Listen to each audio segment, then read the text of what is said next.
भाइगोरु त्यही थोरै जम्मा हुन्छन् हैन। अनि यसो न कहिले कहिले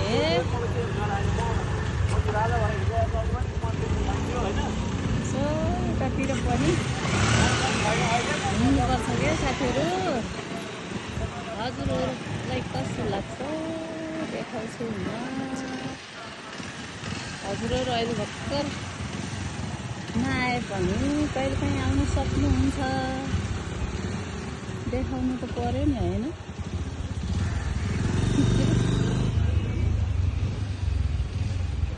त्यही हो है त। फेरि भेटौँला। बाई बाई सबै प्यारा साथीहरू। हेर्नुहोला भिडियोमा भए पनि कोही आउन नभए पनि।